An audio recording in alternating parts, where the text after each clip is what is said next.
है वैशाली जिला को एक्सप्लोर करने के लिए। वैशाली जितनी विशाल है उतनी ही ऐतिहासिक भी।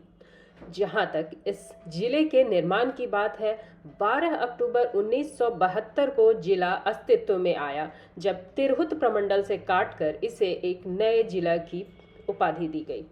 हाजीपुर इसका सबसे बड़ा शहर है और जिले का जिला मुख्यालय यानी कि डिस्ट्रिक्ट हेडक्वार्टर भी है। हाजीपुर के केले बहुत पॉपुलर हैं, आपने ज़रूर सुना होगा। हम आगे वीडियो में उसके बारे में भी बताएंगे।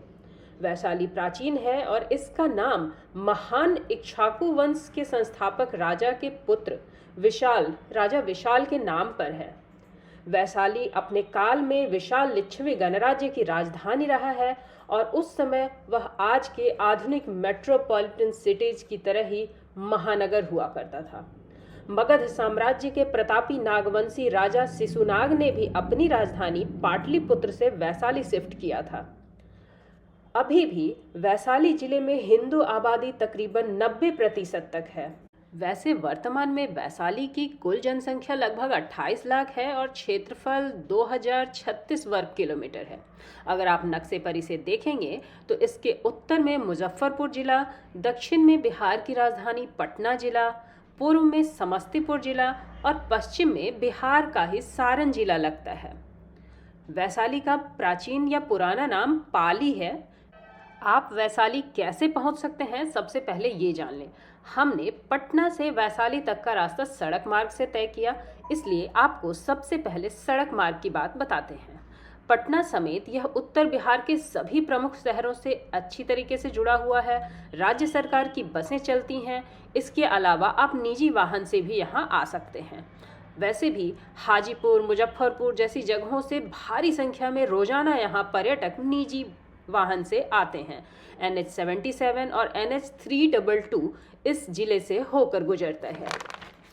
अगर आप रेल मार्ग की बात करें तो वैशाली का सबसे नज़दीकी रेलवे स्टेशन हाजीपुर जंक्शन है, जो कि मध्यपुर रेलवे का मुख्यालय भी है। यह जंक्शन वैशाली शहर से मात्र 35 किलोमीटर की दूरी पर है, इसलिए आप देश के किसी भी हिस्से से वैशाली बहुत ही आसानी से रेल द्वारा आ सकते हैं।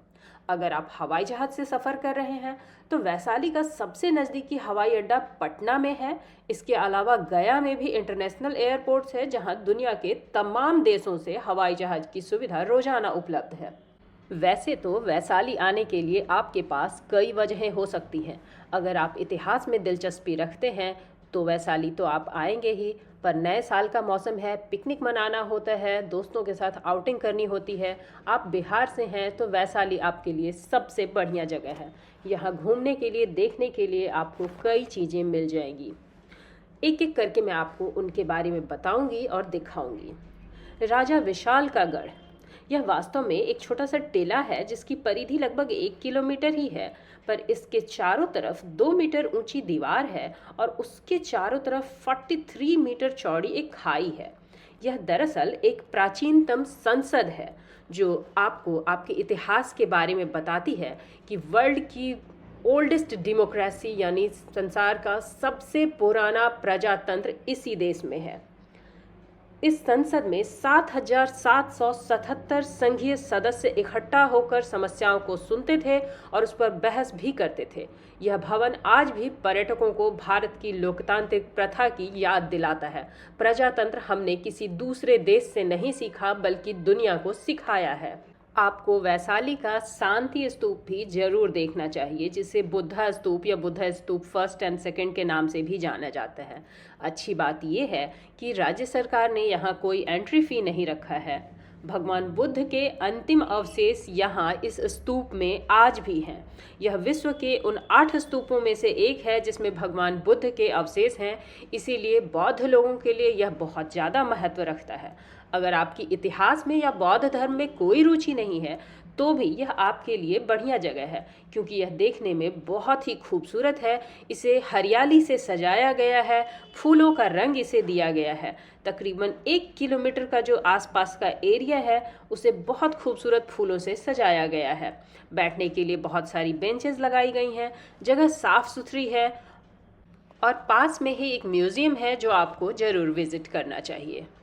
इसके अलावा वैशाली जिले में अशोक स्तंभ भी आपके लिए दर्शनीय स्थल में से एक है।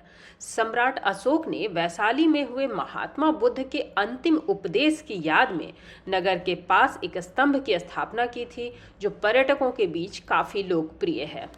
दरअसल यहाँ के बखरा गांव में आर्कियोलॉजिकल सर्वे ऑफ इंडिया यानी भारतीय पुरातत्व विभाग को खुदाई में यह स्तंभ और ईंटों से निर्मित गोलाकार स्तूप मिला था। इस स्तंभ को और इसके स्तूप को अच्छे तरीके से सहेज कर रखा गया है। स्तंभ का निर्माण लाल बालुआ पत्थर से हुआ था और इसके ऊपर घंटी के आकार की बनावट है। स्तंभ लगभग 183 मीटर ऊंचा है, जो इसे काफी आकर्षक बनाता है। अशोक स्तंभ को स्थानीय लोग भीमसेन की लाठी भी कहकर पुकारते हैं और यहीं पास में एक छोटा सा कुंड है जिसे राम कुंड के नाम से जाना जाता है। वैशाली में हमने इतनी सारी खूबसूरत जगहें देखी, सब एक से बढ़कर एक। मैं क्या कहूँ। अभिषेक पुष्करणी वैशाली गणराज्य द्वारा बनाया गया 2500 साल पुराना पवित्र सरोवर है, वह भी हमने विजिट किया।